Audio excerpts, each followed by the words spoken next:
sometimes the best way to boost your newer book is to go into your older books and update the keywords and the categories. Now, the algorithms on Amazon work using categories, search terms, and reviews. And it used to be that if you had 50 reviews on Amazon, you felt like a rock star, right? Now you really have to have in excess of 100, preferably 200 reviews in order to really start to bounce your book on that site. Now, how many of you have ever seen, like you get to the end of an ebook, on whether it's on your app or on your e-reader, and there's that ticker tape of books at the bottom, right? As well as the also bots on the Amazon page. That's what I call the promised land, right? When I saw my book, come up there as a recommendation when I got done finishing another book marketing book, I nearly jumped for joy and called my mother. Actually, I did call my mother. She didn't really know what I was talking about, but she was still happy for me.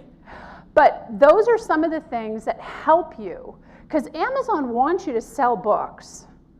And if they start to see that your book is selling, your book will start to show up in different places.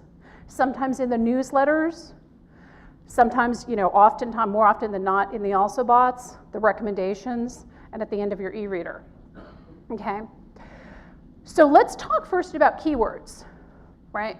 Keywords, when I get to this segment in my talk, people usually sort of glaze over, because keywords is this thing that a lot of us like to throw out.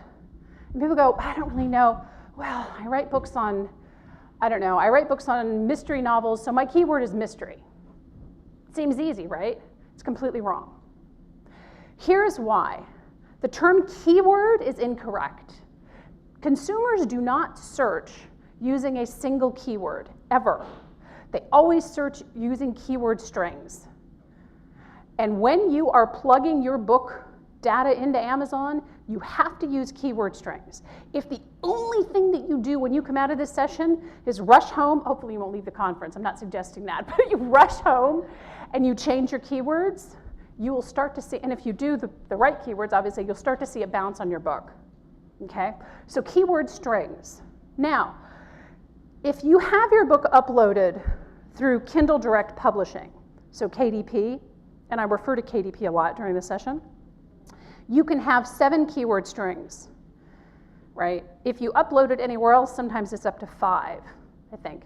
5 is not enough. 7 is actually not enough, but I'll take 7, because Amazon's not really willing to negotiate on that. But 7 keyword strings, and this is why I tend to be a little bit of a control freak about my work. So I have 14 books that are all self-published. I control the ebook, because I upload it to KDP, and I can get in there and change those keywords and those categories anytime I want to. And honestly, if you're gonna self-publish, that's the kind of control that you really want on your work, right? So ubersuggest.org is a really interesting tool, because what Ubersuggest does is it actually scrapes Google every single day for relevant searches. So if you're sitting here going, okay, so if my keyword is not mystery, then what is my keyword?